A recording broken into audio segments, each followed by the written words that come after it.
नमस्कार, मी पंजाब हवामान अभ्यासक मुक्काम पोस्ट गुगळी धामणगाव तालुका शिरूर जिल्हा परभणी। आजपासून बऱ्याच रात्री पावसाला सुरुवात होणार आहे म्हणून हे अंदाज लक्षात घ्यायचा। परत एक सर्वांना सांगू इच्छितो, कोकणात देखील मुसळधार पाऊस पडणार आहे म्हणून कोकण पट्टीच्या लोकांना देखील काळजी घ्यायची गरज आहे। त्याच्यानंतर सगळ्यात महत्त्वाचं म्हणजे मुंबईला ह्यामध्ये ह्या 4-5 दिवसात म्हणजे 14 ते 18च्या दरम्यान अतिवृष्टी होणार आहे, मुसळधार पाऊस पडणार आहे म्हणून त्याच्यानंतर सर्वांना शेतकऱ्यांना सांगू इच्छितो, राज्यामध्ये 14, 15, 16, 17, 18 पर्यंत पूर्व विदर्भ, पश्चिम विदर्भ, दक्षिण महाराष्ट्र, उत्तर महाराष्ट्र, कोकणपट्टी, खानदेश, मराठवाडा सगळ्या भागामध्ये दररोज 2-2 दिवस मुक्काम घेत पाऊस पडणार आहे म्हणून हा अंदाज लक्षात घ्यायचा। परत पुन्हा आणखीन एक सांगू इच्छितो, त्याच्यानंतर 21 तारखेपासून 21 जुलै ते 26 जुलैच्या दरम्यान परत एक चांगला पाऊस येणार आहे म्हणून हे अंदाज लक्षात घ्यायचा।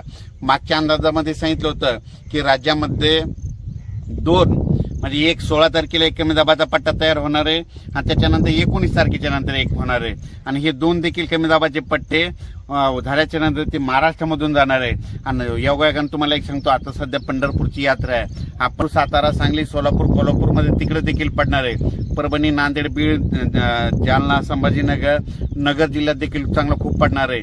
त्याच्यानंतर बीडमध्ये, लातूरमध्ये, तसे सातारा, सांगली, सोलापूर सगळीकडे।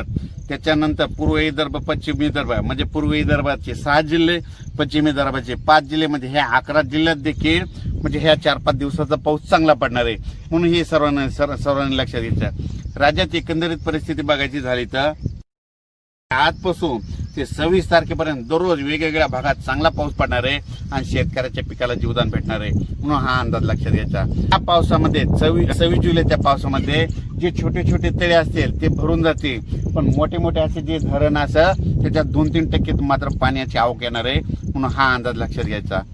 परत सर्व शेतकऱ्याला सांगू इच्छितो की काय होईल, पाऊस पडल्याच्या नंतर वड्या नाल्याला पाणी येईल, पुलाव पाणी येईल आणि आपले शेतकरी काय करतात की ते पूल ओलांडून जातात।